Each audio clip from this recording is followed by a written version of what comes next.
Welcome back. It's time now for the France 24 debate. And today we're discussing the outcome of the Hanoi summit, which came to an abrupt end on Thursday morning. The meeting between the US President Donald Trump and North Korea's Kim Jong-un kicked off on Wednesday amidst great optimism that a deal would be struck in which punishing sanctions would be lifted on the condition that the secretive communist country denuclearize. But it didn't happen, and despite the friendly mood between the two men, who once called each other Little Rocket Man and a mentally deranged American dotard, no deal was reached. The highly anticipated signing ceremony didn't happen, lunch was cancelled, and a jaded-looking President Trump boarded Air Force One back to Washington. Although he returns to the United States empty-handed, President Trump insists he wanted the right deal, not a rushed agreement. So, what went wrong? Does this mean we're back to square one? Was President Trump right to walk away?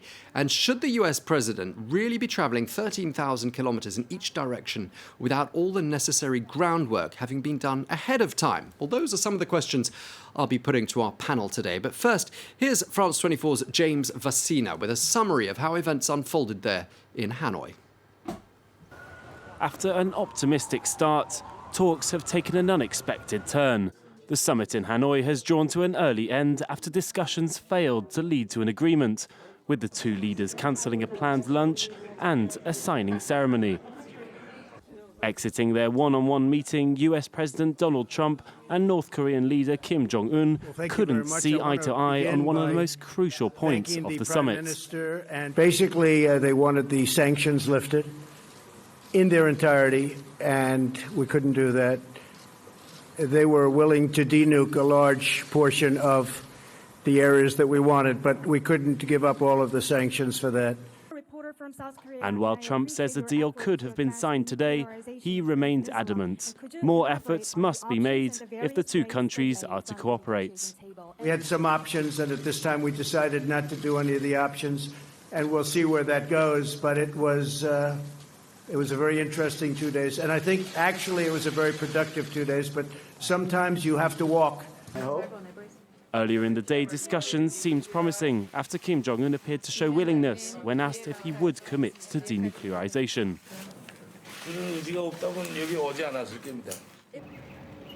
After a failure to deliver concrete results in Hanoi, plans for a third summit are now off the table. So President Donald Trump returns to Washington, where he now faces a certain amount of domestic turmoil, and yet despite his initial optimism, he's being denied what was a much-needed triumph. Well, here to discuss all these developments, in the studio with us is Annick Cizel, who is a senior lecturer in US foreign policy and transatlantic relations at the Paris Sorbonne Nouvelle University. Thank you very much for coming back to see us. We're also joined by Associate Professor Benoit Pelopidas. Thank you very much indeed for speaking to us. You are at Sciences Po and also the founding director of the Nuclear Knowledges Programme and a visiting fellow at Princeton University's Programme on Science and Global Security. Thank you so much. From Washington, we're joined by Walter Lohman, who is the director of the Asia Studies Center at the Heritage Foundation. Thank you so much for speaking to us. And also from Washington is Michael O'Hanlon, a senior fellow and director of research and foreign policy at the Brookings Institution. Michael, in Washington, I would like to start with you. President Trump is coming back to Washington without a deal. Was he right to try to get one? Yes, I think he was right to try, and I think he was right to walk away from what was on the table. And I say that not as a big supporter of President Trump overall in his foreign policy, and also sometimes concerned by the statements he'll make about the North Korea issue.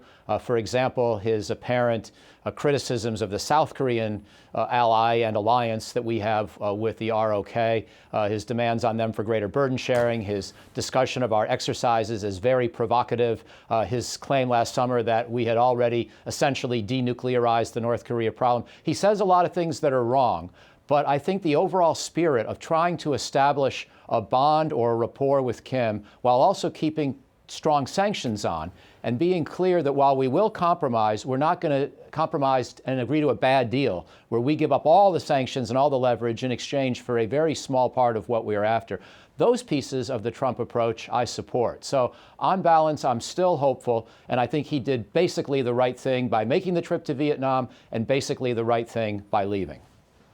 Okay, let me go to Walter Lohman at the Heritage Foundation. I mean, we're doing a post-mortem really here of what happened in Hanoi. And I just want to ask you, I mean, do you think Kim underestimated Trump and that, you know, in all his enthusiasm, Kim thought, well, perhaps President Trump will pretty much sign anything? Has he underestimated Donald Trump? Could be. I think there's two options here. One is either he did underestimate Trump. He thought that he could go around Pompeo and Bolton and others and go straight to the top and get the sort of answers he wanted. There's sort of a narrative out there that says that that's the way you can play Donald Trump. So either, yeah, maybe he did underestimate him, or maybe he didn't want an agreement, and he just wants to go through the motions to get an agreement, to get the public and international exposure that it gives him on the stage, but really doesn't want an agreement, so he put forward a proposal that he knew would be rejected. Okay, let me come to you back here in the studio. Annick, let me start with you in the studio. I mean, do you think that, Donald Trump is saying that this was a very productive meeting. Do you think he is returning to Washington entirely empty-handed, or is he saying it was productive just to sort of save face? Well, he's preserved the status quo. I mean, he's preserved the fact that there has been no testing of missiles or ICBMs or nuclear forces by North Korea since now September and November 2017. So this status quo may be glorified as something of a victory, except that nothing that was put forward in Singapore has been elaborated upon ever since. It's been months and months and months of negotiations with Steve Biegun, with Mike Pompeo, and nothing seems to be moving forward. And nothing was prepared, in any case, prepared enough for the two heads of state to conclude on anything more than the stalemate we have since September, November 2017. So in that sense, it seems like pretty much we're playing back the Korean War again. We have an armistice, but we still don't have a victory on either side. Okay, let me put this to you, Benoit Pelopidas. What went wrong in your view, and are you surprised that President Donald Trump is returning empty-handed? So, I'd like to respond to that by saying that it's tempting to say it's a predictable failure. And then, basically experts who would focus on material capabilities are going to be tempted to say there's nothing that could come out of North Korea ever. And they tend to forget that, for example, in the late 1990s, basically the Perry process managed to get some motion out of North Korea. But what's interesting to me in this is that President Trump's strategy is to essentially control the narrative. And in that respect, when he says, I'm not in a rush, it's striking to me that he's sort of more in a rush than Kim Jong-un, because President Trump is facing re-election. The North Korean counterpart isn't. Yeah, let me just go back to Michael O'Hanlon. Michael, it seems surprising, doesn't it, that the US president would deploy all those resources, fly on Air Force One 13,000 kilometres in each direction to Hanoi for a summit where, the groundwork doesn't seem to have been done ahead of time. Well, you're right that it sort of flies in the face of classic diplomatic strategy. But in this particular case, I think that Trump was actually well enough briefed on the big picture that trying to establish a rapport with Kim was worth it. Because let's face it, we're putting a lot of pain and hurt on the North Korean economy. Sanctions were imposed in 2016 and 17 that have led to about a 50% reduction in North Korean trade.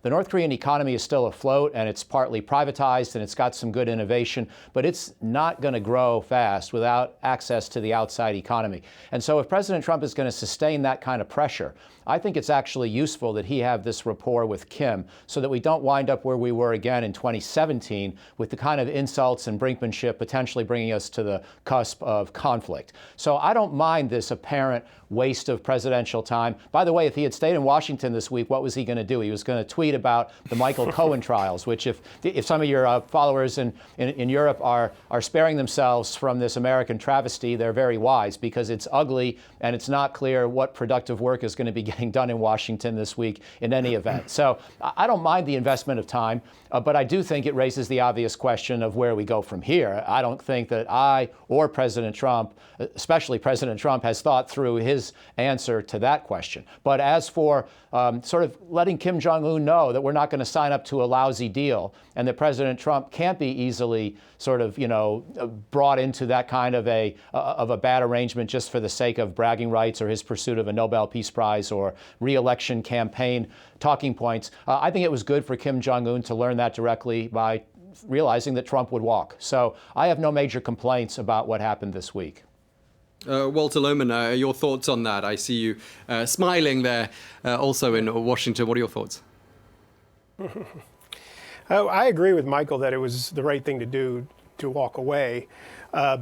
As to whether it was worth traveling halfway around the world to do it, I think at this point, it's already 2 years into this administration. I think we all have to just accept that he has a different way of doing business than other presidents. So yeah, for most people that study diplomacy and look at how this is supposed to be done, this is not the way you do it. You work out all the details beforehand, and then the boss goes and he signs a deal. But clearly, Trump has a good deal of faith in his own negotiating skills. He's built a whole career around it. Now, you could agree with him or disagree about how good those skills are, but he thinks he has them. He thinks he's necessary to close a deal.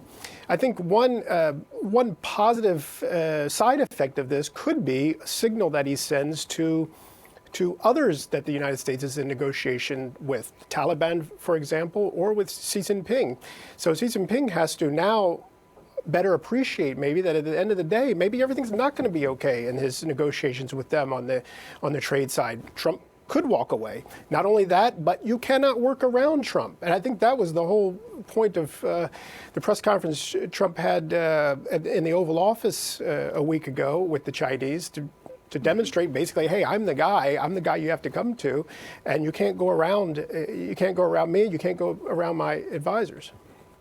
Yeah, I mean, it does beg the question. I mean, the self-styled deal maker that Donald Trump is. I mean, did he have a strategy to begin with? Because I mean, his deal broking might work very well, in the real estate world of New York. But does it work? And are those same skills applicable and useful on the international stage? Your thoughts? Yeah, well, it's not so much the skills I worry about, because I suppose at some level the skills are very similar that you need. It's the background information and what he's willing to live with in terms of risk and in terms of a deal in the end. I mean, from the beginning, I have not supported this whole process because I'm not hopeful for a deal, and I see the president with the prospect of giving away some things without actually getting what he needs, which is the complete denuclearization of North Korea.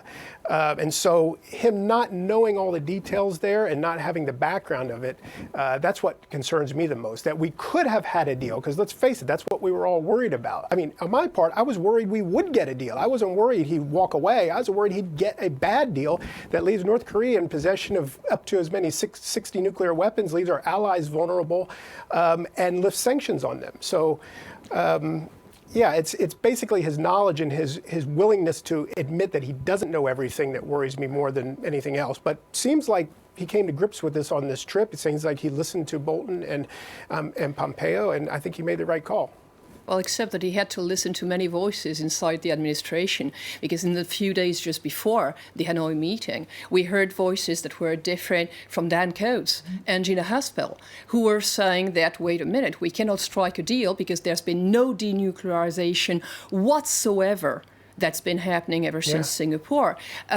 Obviously, there were many voices even heard during the press conference when President Trump himself was leaving his Secretary of State take from the front stage before him and being his spokesperson. It was a very weird, strange press conference to a certain extent, as if President Trump was sort of afraid of himself and pushing forward Mike Pompeo as the professional in the room to handle the questions in the press conference and make sure that nothing was going was going to be said that was not scripted with the administration and actually could be made official.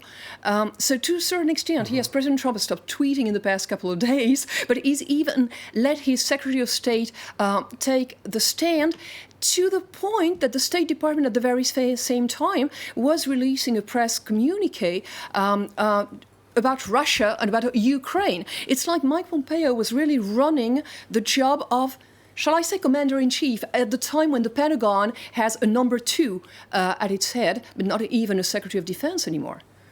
Yeah. Let's go. Well, I think we have to, like I said, I think we have to acknowledge it's weird, it's different. And, I mean, it's been going on for 2 years now. I don't know what else we can do except to look at it for what it is. That is the way he conducts business. But the conversation we're having, if I may jump in on that, is focused on the skills of the president and of his counterpart. And to me, in a way, what you're saying about the multiple voices, if we're serious about the US-North Korean discussion, the goal of denuclearization, or even of serious constraints on their nuclear program, it's going to probably go beyond the possible end of the second term of President Trump, which would be 2025. So the whole idea that it's not a US-Korean strategy, but it's a Trump-Kim, like very personalized practice that is conducted in itself is a little bit puzzling. But it does look like that, doesn't it? I mean, that's the way they're positioning it themselves. It's not us who are saying that's what it is. It's these two men sometimes having talks amongst themselves without their own top brass being present in the room. So they've made it about, our brotherly sort of friendship is how they position it. I know, Michael O'Hanlon, you have to leave us fairly soon. So I just want to ask you for your sort of prediction as to where we go from here. I mean, is there going to be a third summit? Well, I'm not sure it makes a lot of sense to fly halfway around the world again. I wouldn't be surprised if they wind up finding a way to meet when Trump's, on a swing through Asia or something like that. I'm not sure that it would be appropriate, even though I've defended the first two, to have a third summit that requires this much presidential investment when you expect the payoff to be pretty mediocre. But I also like the idea of the friendliness being sustained in the personal chemistry, even as the two nations have policies that are largely at loggerheads. So maybe a briefer visit at a time when President Trump is swinging through. And by the way, it wouldn't be so bad if that happened in Seoul and involved the South Korean president in a three-way summit, because we have to make sure we don't see the US-ROK alliance weaken throughout this whole process. Yeah, that's a very good point, actually. And perhaps, indeed, Seoul will be the next venue for the round 3 of these discussions. Thank you so much for speaking to us, Michael O'Hanlon, a Senior Fellow and Director of Research and Foreign Policy at the Brookings Institution. You've had the last word in the first half. Don't go away. I'll be back in a couple of minutes.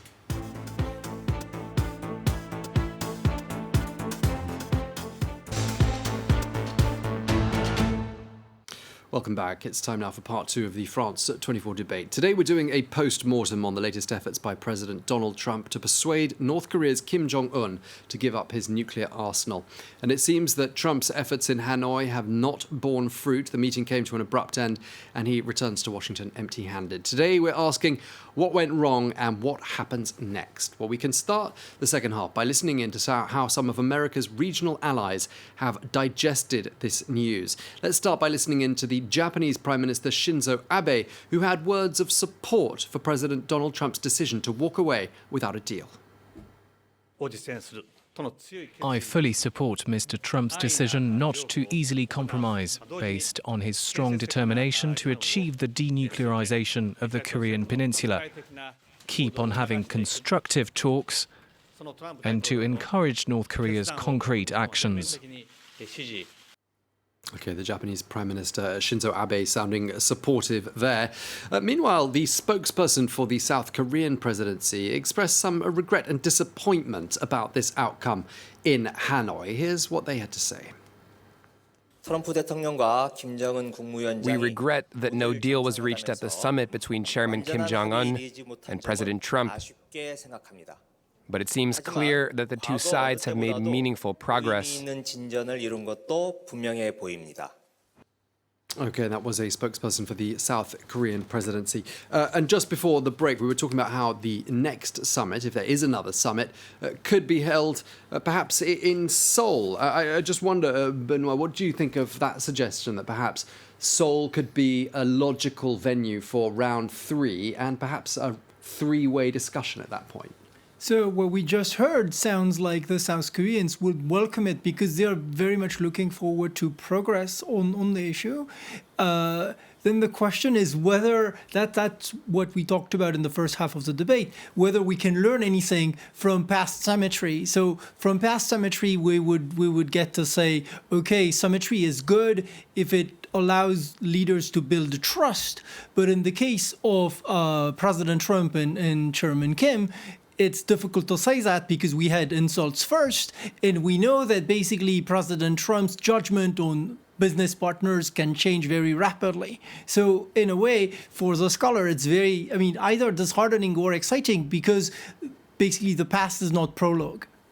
Yeah, South Korea's Yonhap news agency said earlier on today that the security situation on the Korean peninsula is now, and I quote, back to zero. Diplomacy is now at a crossroads. That's the Yonhap news agency's take on this. Is that perhaps a little bit of an exaggeration? And we're not back to zero, are we, if we consider where zero can actually be?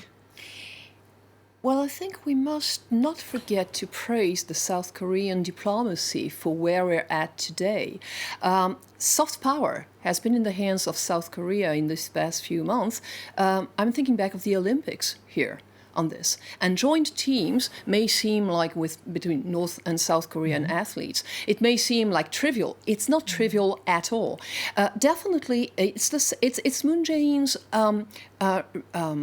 administration, government, that has reached out to the North Koreans to prepare the grounds somehow for the big meeting between Donald Trump and between the Americans and the North Koreans, and try and build a bridge towards more than the armistice, towards what we were still hoping for 24 hours ago, that is a declaration of intent towards peace in the peninsula. And definitely they've been the first actor, the prime mover in the region, bring the Americans to the table when Donald Trump was saying little rocket man, etc., was playing his own game of brinkmanship on his side, his peace through strength and maximum pressure sanctions on North Korea, at the same time as Kim Jong-un was playing his brinkmanship. And we were, like 18 months ago, in the middle of this sort of preventive escalation, bilateral, which was, like the rest of the world, we were holding our breath. Moon Jae-in, when he came to power in South Korea, started this détente, starting to say, okay, we are open for dialogue. And he was the prime mover in where we're at today and this easing up of tensions. Yeah, but Japan, a lot more hawkish, weren't they? They were a lot more, certainly just listening to that message of support, you've done the right thing, don't rush into a deal. But even before that, the narrative from Tokyo seemed to be much more steady on here. Let's not give too much away. Does that sound like a fair reading of events?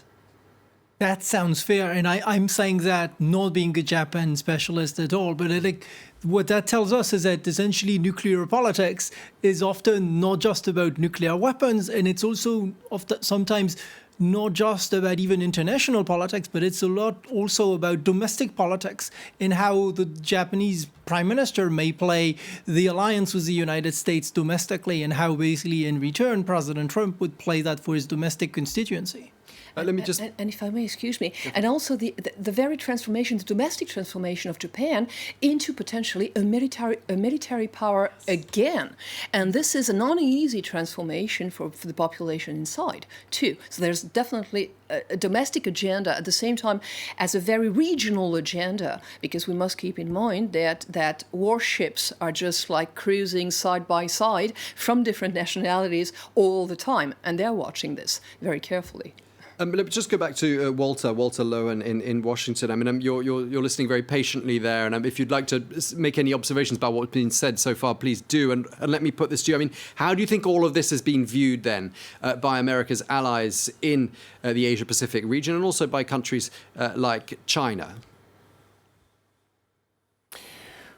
Well, I think the Japanese, one, we've been talking about them a little bit. I mean, they have a lot riding on these talks. They have the abductee issue, which resonates very loudly in Japan. And so Abe has to look out for that issue. He wants the return of Japanese abductees. But in the lead up to the summit, the Japanese were also nervous about a deal that would basically sacrifice their strategic interest. If Trump had reached some sort of deal that covered, for instance, just ICBMs, just the ability of North Korea to reach the United States, which it does have, and probably has the capability of putting a nuclear warhead on one of those missiles. If he had reached that sort of deal, he would have left the Japanese hanging out there. So, I think the Japanese have a lot riding on this, a lot that we don't often think about or don't think about often enough. In terms of where we go next, I think it's virtually impossible that Donald Trump's going to get on an airplane and go back to Asia, travel 13,000 kilometers, as you say, to go to anywhere in the East in order to have another summit. He's coming back here to Washington. He's going to be jumping right into politics, and then we're into next year into the presidential campaign very much in earnest. So I don't see much hope there. I think we're actually probably going to go back to a more traditional way of handling this, in that I don't think they meet again unless there's some sort of certainty that they're going to have an agreement. And then if I just comment briefly on Moon Jae-in's role in this, I agree that he has been central in this. I don't agree that it's been a good thing. I think that the United States should have stuck with its earlier policy of applying maximum pressure to North Korea. I didn't like the comments, the Rocket Man and all that stuff myself, but at least the policy of maximum pressure should have been maintained until we got North Korea further along the road of being able to offer some kind of concessions. They've offered nothing, and we're the ones already that have given concessions. We have canceled exercises by our militaries to make sure that we're ready to deal with this challenge. We offered, by going to Hanoi, we actually give Kim Jong-un a good deal of prestige in that way. So far we've gotten nothing. I don't see what this process has gotten us that maximum pressure did not get us. Let me just pick up on a point that actually you, Benoit Pelopidas, were mentioning just before we took the break, in fact, that perhaps there was some kind of a misunderstanding there, because we heard from Pyongyang a little earlier on this evening, so a good 12 hours after those talks had finished, that they didn't ask for all sanctions to be lifted. They only asked for 5 or so types of sanctions to be lifted. Has there been a bit of a case of lost in translation in all of this, do you think? So it's really hard to tell, but for sure, given that both parties were playing up the expectations of the summit, the next game will be to both maintain the idea that there are good relationships and still putting the blame for failure on the other side. So basically, President Trump started it by saying, we had to walk away because the North Koreans' demands were maximalist. And then basically the North Koreans are just responding to that by trying to put the blame back on to the American side. Sorry, you wanted to say something about that? Yes, it really sounds like a pretense on both sides at this point. And I can't help looking for, a larger picture or something, what we're missing, obviously, because it's not made official, but from this summit. Definitely, it was striking during President Trump's press conference how many Chinese journalists were in the room and actually wanted to speak with the French president, with the American president. And it was striking to the level of interest that the Chinese press was putting not so much in the trade deal, which is being negotiated, but in this nuclear deal. Also, I was mentioning just in passing how it's troubling that the Secretary of State, Mike Pompeo, might be at the very same time, he's on his way to the Philippines, so he's still in Asia. At the very same time, there's a press communique that comes out of the State Department stating that Crimea is Ukraine, pointing the finger at Russia, possibly to try and divert the whatever Michael Cohen, whatever domestic stuff is going on, but placing back the nuclear deal with North Korea at the center of where it should be.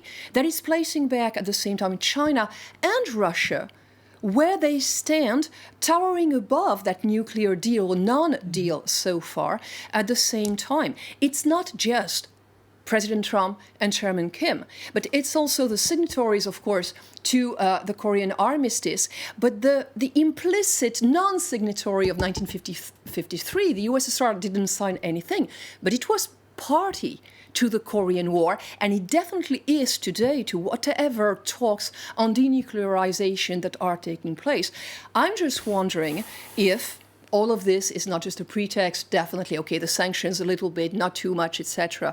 This is what we are being told, but it seems that, I mean, to walk out of such a meeting and insisting on its friendship. No one walked away, no doors were slammed. And monitoring so carefully with Mike Pompeo what is being said and therefore left unsaid definitely seems to be diverting our attention to details when there's a much larger picture which is being drawn behind the scenes. What are your thoughts on that? That's the issue of diversion seems crucial. And if we're back to the nuclear dimension in general, we also need to remember the bigger nuclear picture, which is interesting because the Trump administration has just started a huge, to use a word that he likes particularly, nuclear modernization program that is supposed to cost $1.7 trillion. But here's the interesting thing is that the modernization plan is barely modified from the one that the Obama administration had essentially pre-planned. And so that's, I was talking earlier about my dissatisfaction with the short-sightedness of bonding between two men, because that's not going to go further than 6 or 7 years into the future.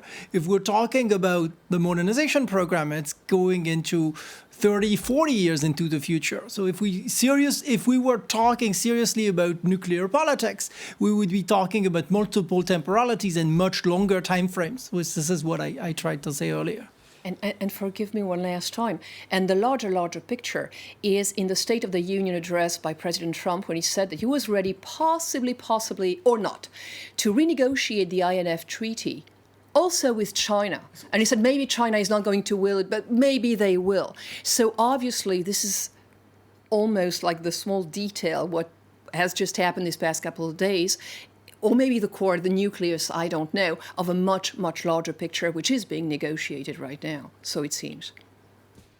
Walter, I know you're standing by very patiently there in Washington. Feel free to add your comments to those observations. And also, I mean, let me put this question to you. Do you think the fact that now Kim Jong-un has got a bit of a taste for being on the international scene, he's no longer a complete outcast internationally, doesn't that make things rather more difficult for him moving forwards to perhaps carry out missile tests when he gets back home? He's sort of changed, the whole scene has changed a bit, hasn't it?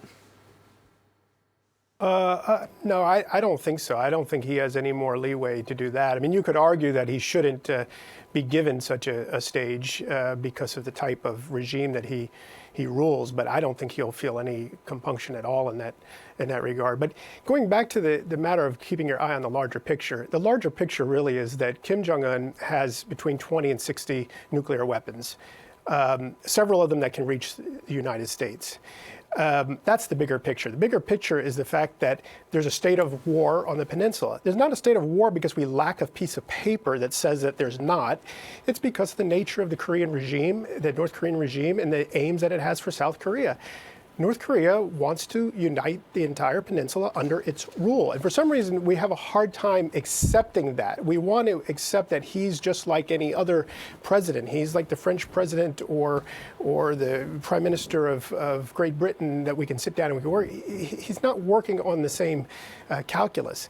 We also always paper over the absolute horrid nature of this regime. They've got between 80 and 120,000 people in gulags, merciless type gulags in North Korea. The man murders people at the drop of a hat. That's what we're dealing with. That's the bigger picture. And it's going to take a lot more than traveling to Hanoi and signing a piece of paper to fix it. Your thoughts here in the studio?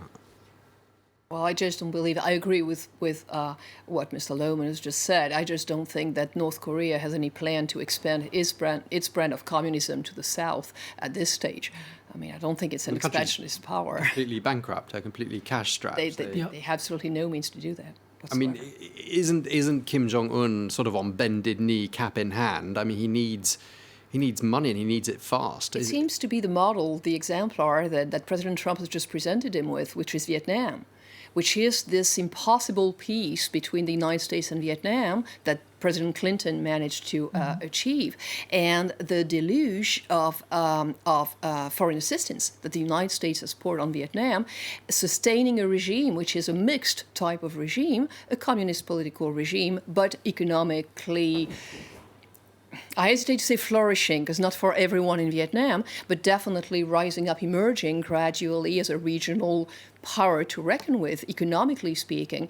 And definitely this is the model of the impossible reconciliation towards economic improvement and potential prosperity that President Trump has presented Kim Jong-un with.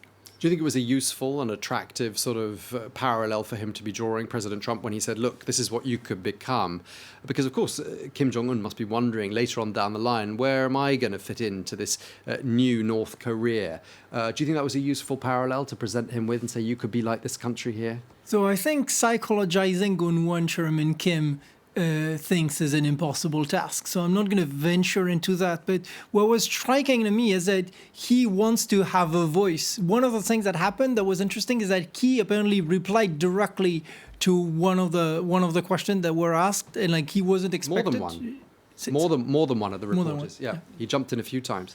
So he wants to kind of have a voice and be really perceived as a leader of his own kind. And just to go back to what Mr. Lohman was saying earlier, I don't see that any of the analysts has likable words for the North Korean regime. I don't really think the underestimation of the cruelty of the regime is that, or is being debated really. No, I mean, it seems that... Go ahead. Well, yeah, I agree with you that. I trust that. And I think it's not being debated, but sometimes I think we don't account for it. And we don't account for the possibility that Kim Jong-un has an entirely different sort of calculus than we have. For instance, you talk about there's no prospect for North Korea to ever take over the entire peninsula. There is a scenario that gets you there. It involves nuclear weapons, it involves a 1 million-man army on the border, and it involves separating South Korea from the United States. So, for instance, you sign a piece of paper that says that the war is over, despite the fact that it's the most heavily militarized border in the world, and the U.S. pulls its troops out. You know, Kim Jong-un then has a much stronger position there in terms of intimidating the South. More so if he has nuclear weapons and he can hold the United States off at arm's length, and he can hold Japan off or anyone else. So it's not entirely impossible that under the right circumstances, North Korea could coerce the South into at least a very unfavorable kind of arrangement that amounts to concession on South Korea's part. I mean, you've got to go out, a good long time, 5-10 years to get out there. But he doesn't have the same sort of calculus we do, and he's certainly not going to respond to these videos of how great the beaches can be in North Korea. I mean, that's just silly. That's not going to appeal to him at all, and I actually don't think that Vietnam's economic model is going to appeal to him either. He's been to Beijing now. He's seen the way that the Chinese do it. That has never worked as an inducement either, and I don't think the Vietnam model works as well. No, I just don't see the North Koreans going for a first strike. I mean, they know immediately what would happen to them. So defending themselves, placing themselves around the table as international negotiators, which is what having nuclear weapons has made them capable of, is definitely what they're going for. Striking first South Korea, invading South Korea. I don't even think the Chinese would let them do it. No, the Chinese would surely be the first to jump in at that stage. That shows us one of the challenges of the game of Kim's mind reading, because on the one hand, if we accept this scenario, then we basically grant him the status of a very, very skilled manipulator who's also very willing to take risks and absorb large scales of casualties, which he did, arguably in some ways.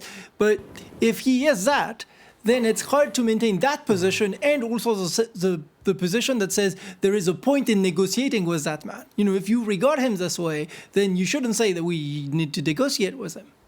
Okay, we're sort of running low on time. Let's start thinking ahead now, just as we enter the final phases of this debate, as to where we go to from here. One of the parallels that the White House, by the way, was keen to draw on today after that non-agreement was the 1987 Reykjavik summit between Ronald Reagan and Mikhail Gorbachev. That was a meeting about nuclear weapons, and it was a meeting which ended without a deal. But it did, say the White House today, and at the time, lay the groundwork for further useful meetings in the future. So where do we go to from here is the question. And I mean, is the onus on North Korea or on the United States to come up with a plan for how we move forward from here? Walter, your thoughts? Well, I think the onus is on North Korea. There was clearly a deal to be had somehow, and they could not get to the denuclearization part. I think that denuclearization is the purpose of this whole thing. And if we're not getting to that, then we're not engaged in a process that furthers America's interests. Ending the state of the war on the Korean Peninsula means nothing to me if Kim Jong-un is left with 60 nuclear weapons, some of which can strike the United States.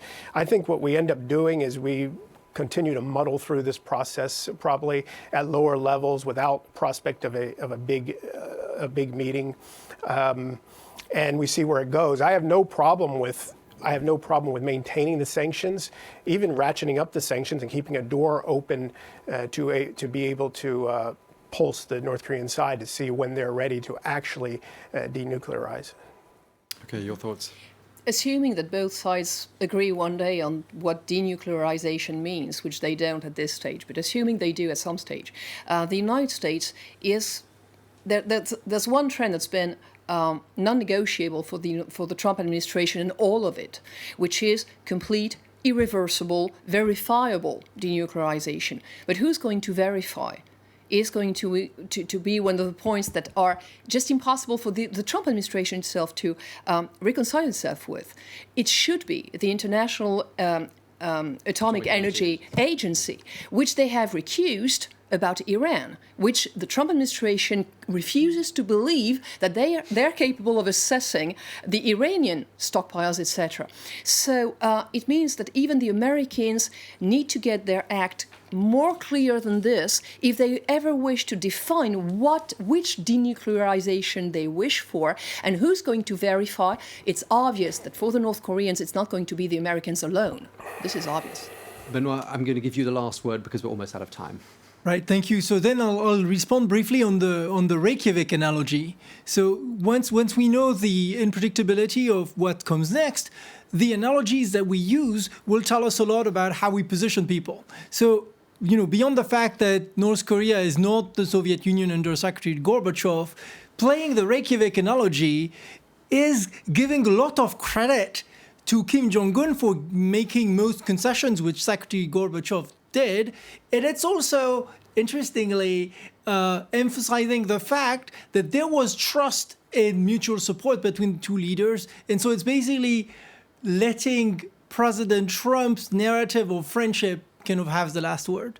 Okay, so a rather flattering analogy, therefore, put forward by the White House this morning in response to this. We're going to have to leave it there. Thank you so much. You've had the last word. Benoit Pelopidas at Sciences Po, thank you very much indeed for speaking to us. Thank you to you, Annick Cizel from the Paris Sorbonne Nouvelle University. And last but not least, in Washington, Walter Lohman, the Director of the Asian Studies Center at the Heritage Foundation. Thank you very much indeed to you. That was the France 24 debate.